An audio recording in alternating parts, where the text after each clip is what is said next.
안녕하세요. S1 사회탐구학원 세계사 담당 박윤석 선생입니다. 오늘은 세계사 수업 오리엔테이션 진행해 보도록 할게요. 자, 세계사 만점 프로그램이고요. 우리의 목표는 1등급보다 더 넘어 만점을 추구하는 걸 목표로 공부하도록 할 겁니다. 일단 큰 타이틀은 에이스 히스토리라고 잡았고요. A가 상징하는 건 보시다시피 앱솔루트 개념 완성입니다.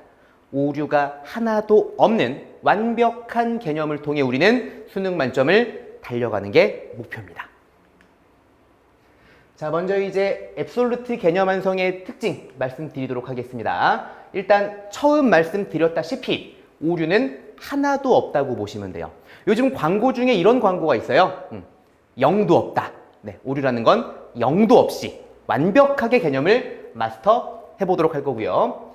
그리고 두 번째, 수업할 때 역사 과목에 굉장히 뭐라고 해야 될까요? 알레르기 있는 친구들이 많아요. 그 친구들이 어려워하는 이유가 단순 암기 형태만 수업을 들어봤기 때문에 어려워하는 거거든요. 역사라는 거 별거 아닙니다. 결국 사람이 살던 얘기를 공부하는 거거든요. 그런 상황 속에서 수능에 적합한 사례 및 비유, 심지어는 제가 중간중간에 연기도 할 거예요. 네, 그래서 최대한 재미있는 방법으로 수업을 진행할 겁니다. 그리고 세 번째, 수능에서 가장 어려운 문제가 뭐냐면 제시문을 두 개를 주어주는 겁니다. 가번 제시문과 나번 제시문.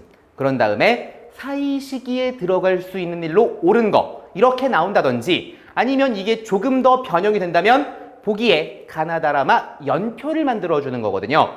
거기에 다음 제시문이 언제 벌어진 일인지를 연표해서 옳게 고른 거, 이런 문제가 가장 어려운 문제라고 보시면 돼요. 수업할 때 그러한 연대기적 관점을 완벽히 이해하면서 우리는 킬러 문제까지 완벽하게 잡아낼 겁니다. 그리고 그 기출 문제를 굉장히 저는 중요하게 생각하고 있습니다. 기출이 특히 역사 과목이 그렇거든요. 만약에 19학년도 수능에 나왔던 문제 20학년도 수능에 또 나옵니다. 정확하게 말씀드리면 제시문이 토시 그대로 나오는 게 아니라 비슷한 주제 내용을 다르게 물어보고, 심지어는 선지 자체는 거의 일치하게 나오는 게 지금까지 세계사 혹은 역사 과목에서 볼 수 있는 특징이거든요. 이런 것들도 하나하나 분석하면서 문제 유형까지도 완벽하게 마스터하는 게 목표입니다. 그리고 제 강의의 가장 중요한 특징인데요. 일단 과제 당연히 나가요. 우리는 공부할 때 당연히 첫 번째 수업, 그리고 두 번째 과제를 통해 우리 친구들이 얼마나 제대로 이해했는지를 확인해 볼 거고요. 그리고 그 과제를 저한테 제출해 주실 겁니다. 제가 일일이 하나하나 첨삭해서 돌려드릴 거고요. 돌려드리는 것으로 끝나지 않고 직접 그 문제에 대해서 개별적인 설명까지 드릴 겁니다. 그래서 우리는 세 번을 보는 거예요. 첫 번째 수업, 두 번째 과제, 세 번째 그리고 첨삭까지. 한 번 공부할 때 내용을 세 번 확인할 겁니다. 자, 그 다음에는 제 교재 설명 드리도록 할게요. 에이스 히스토리 세계사 제1단계 앱솔루트 개념 완성입니다. 표지 자체도 의미를 가지고 있어요. 특히 이 개념 완성 같은 경우에는 첫 번째 단계거든요. 우리가 특히 세계사 중에서도 유럽사 중에서 가장 많은 출제 빈도를 가진 로마의 대표적인 문화유산을 그래서 넣어놨습니다. 이거 같은 경우에는 다음 단계 수업으로 넘어갈 때마다 중요한 문화유적을 표지로서 다시 한번 확인해 볼 겁니다. 자, 그 다음엔 본 교재 내용이고요. 자, 이 주제 같은 경우에는 고대 지중해 세계, 첫 번째로는 그리스 세계의 성립과 발전 내용인데요. 보시다시피 여기 왼쪽 부분에는 주요 내용이 들어가 있습니다.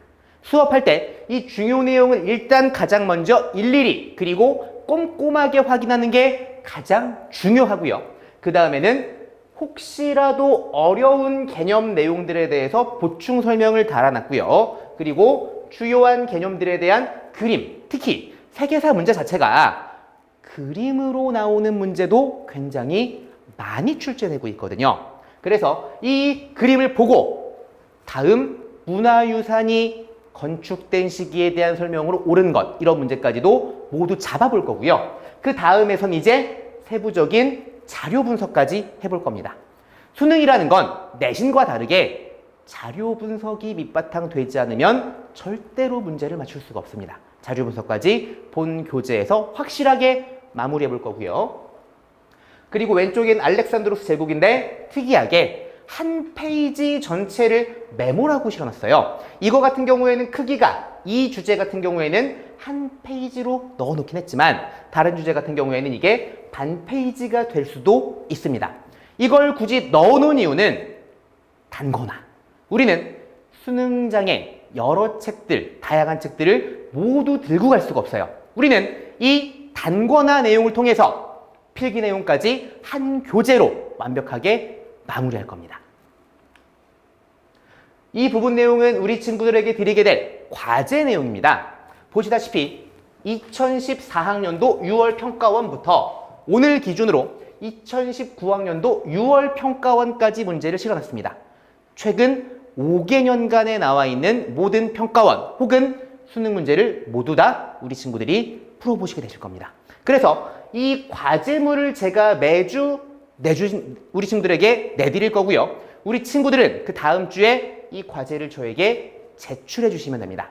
제가 일일이 직접 채점해서 특히 틀린 문제들에 대해서는 왜 틀렸는가, 왜 이해가 안 되었는가를 직접 확인한 후에 직접 첨삭을 한 후 우리 친구들에게 돌려드리면서 개별적인 설명이 들어갈 겁니다.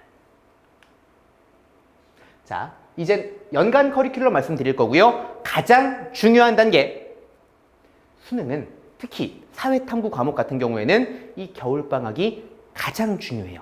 이 겨울에 한번 타이밍을 놓치게 된다면 여름, 심지어 가을까지도 헤매는 경우가 굉장히 많습니다. 그래서 이 겨울 커리큘럼이 가장 깁니다. 12월부터 정확하게는 12월 25일 크리스마스 날 개강할 거고요. 3월 중순까지 약 12주간의 앱솔루트 개념 완성 진행해 볼 겁니다. 우리 친구들 저 믿고 따라오시면 돼요. 우리 친구들의 기대에 제가 완벽히 부응해서 오류, 영도 없는 완벽한 개념 완성 만들어 드리겠습니다. 자, 그 다음에는 4월에서 5월 단계인데요. 그럼에도 불구하고 약점인 부분들이 생깁니다. 우리 친구들 국영수 공부해보셔서 아시겠지만 난 이 부분이 정말 안 돼. 그런 약점 주제들만 따로 모아서 보완하게 될 거예요. 그래서 두 번째 강의 테마는 체인지, 약점을 강점으로 만들어 드리는 게 포인트라고 보시면 되겠습니다. 자, 그 다음에 6월이고요. 에볼루션, 진화. 우리 친구들 1단계 앱솔루트 개념 완성, 2단계 체인지까지 거친 다음에는 완벽한 수험생으로 거듭나기 위해 진화하셔야 되거든요. 그 첫 번째 진화 과정, 에볼루션 문제풀이, 주제별 문제풀이, 거의 하드 트레이닝이라고 보시면 돼요. 제시문만 보고 이제 바로바로 키워드 체크해내고 그 주제와 연관되는 추가 설명들을 통해 우리 친구들 만점 및 1등급으로 가는 가장 확실한 길이라고 보시면 되겠습니다. 자, 그럼에도 불구하고 여름까지 됐음에도 불구하고 아직도 부족함을 느끼는 친구가 있다면 스피드 올인원, 급할수록 돌아가라. 근데 우리는 급하더라도 빠르게 돌아갈 거예요. 개념 당연히 볼 거고요. 문제풀이 당연히 볼 겁니다. 우리가 7월쯤 되면 앞에서 마무리된 친구들에 비하면 마음이 급하거든요. 그 급한 마음을 제가 달래드리겠습니다. 그 다음에 9월이고요. 세계사에서 가장 난이도 높은 주제가 근현대입니다. 이 근현대 같은 경우에는 모든 친구들이 어려워해요. 하지만 우리는 쉽게 갈 겁니다. 어떻게 해서든지 이 근현대에서 정답을 잡아두셔야만 만점 및 1등급을 잡아낼 수 있습니다. 그리고 파이널 단계고요. 자, 우리 아까 6월 달에는 에볼루션 문제풀이였잖아요. 이번에는 그 진화의 마지막, 진화의 완성, 에볼루션 컴플리트 모의고사를 통해 제가 직접 엄선한 주제들과 직접 만들어낸 문제들로 매주 모의고사를 통해 실제 수능에 가까운 문제들을 확인해 볼 수 있을 겁니다. 자, 세계사 만점 프로그램 박윤석 선생 오리엔테이션 여기까지 하겠습니다. 감사합니다.